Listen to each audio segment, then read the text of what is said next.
Hey, MathKook here. This video contains one of many examples in my Algebra 2 library. The rest of those examples, along with hundreds of other videos, are only available at mathkook.com. Let's MathKook it up.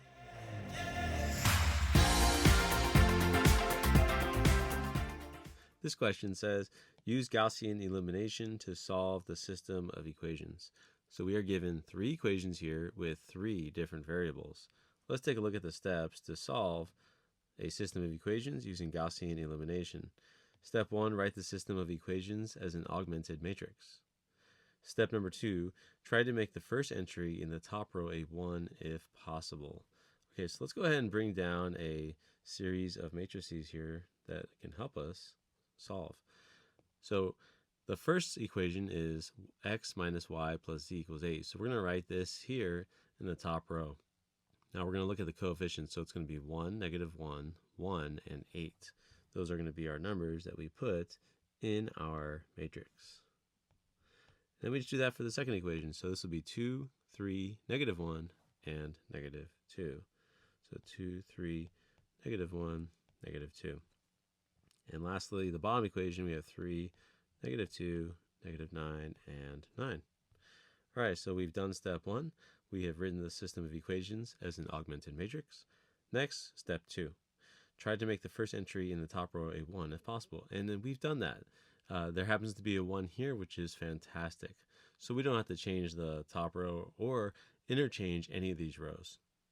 Sometimes if there was a 1 here and then say a non-1 number, like say 8 up top here, you can switch these rows if you needed to so that a 1 appears here. It just makes it easier when you're doing the calculations. Third step is use the top row to change the first number in each row below to 0. So we're going to use this top row here and change this 2 and 3 to be 0. So I'm going to go ahead and underline those two to kind of show you that we are going to change that 2 and this 3 to 0. So what do we need to multiply the top row by?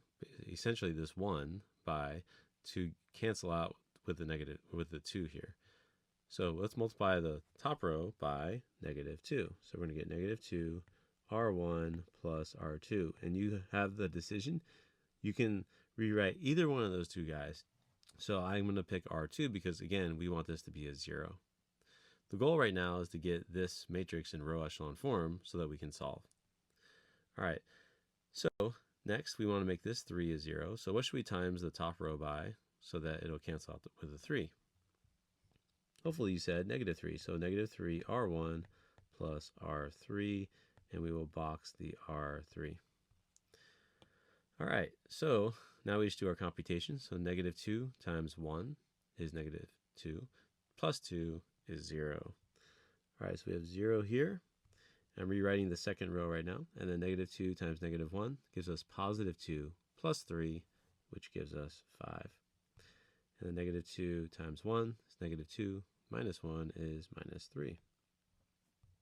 And then -2 times 8 is -16, plus -2, which is -18. All right, and then we do the bottom row now. -3 times R1, so -3 times 1 is -3, plus 3 gives us 0. So we're rewriting R3. -3 times -1 is 3, minus 2, which gives us 1. -3 times 1 is -3, minus 9, which gives us -12. And then lastly, -3 times 8 is -24, plus 9, which gives us -15. In the first row, we can just rewrite. We're not changing that row, so I'll just rewrite it here. 1, -1, 1, and 8. All right. So now we have our second matrix here, and this is really nice because now we have zeros here.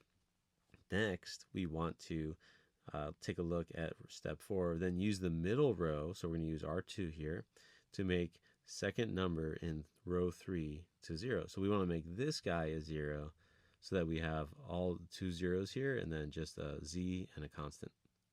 Which leads me to tell you that at the beginning we forgot to write our x, y, z, and constant here. So I'm going to write that. So this is our x column, our y column, our z column, and then our constant. All right, so our goal now is to make this one a 0. So I'll underline that. Now we have to use the second row here.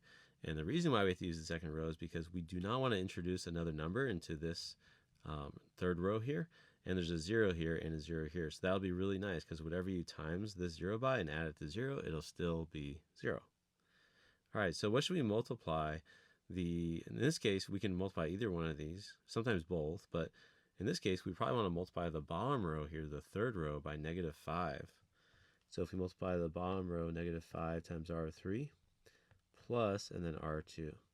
And again, remember, we get to pick which row we want to actually rewrite, like change. And in this case, we want to rewrite row 3. Okay, so row 1 is not going to change, so I'm just going to rewrite that here. Row 2 is actually not going to change either in this step. But row 3 is. So -5 times row 3, so -5 times 0 plus 0 gives us 0. So that's nice. That stayed a 0, which is what we intended. Next, -5 times 1 is -5 plus 5 is 0. And that was the whole point of doing this step. We wanted that to be a 0. -5 times -12 is 60 plus -3, which gives us 57. All right. And then we have -5 times -15, which is 75. And then we have plus R2, so -18, which gives us 57. All right, so this works out pretty nicely here. We have 57 here and 57 here. Now, to put it in row echelon form, though, these two guys, the first non-zero number in each row, need to be 1s. So what do we need to multiply the second row here by so that this 5 becomes a 1? So hopefully you said 1/5. So we're going to multiply the second row by 1/5, so 1/5 R2. And then the third row, we want this to become a 1 as well. So we're going to have to multiply it by 1 over 57 to make that a 1 as well. All right, so let's go ahead and do our last step here to get this completely in row echelon form. So the top row just stays the same. And we're going to multiply the second row by 1/5, so it'll be -3/5, -18 over 5, and then 0, 0, multiplied by 1 over 57, which is 1, and 1. All right, so now our matrix here is in row echelon form, so this is great. So now, once in row echelon form, then we use back substitution to solve for the variables. So remember, this is x, y, z, and constant, so our z value just equals 1. And then I'm going to write out our other equations here too, so you can see which equations are which. So the top equation ends up being x minus y plus z equals 8. The middle equation ends up being y minus 3/5 z equals -18 over 5.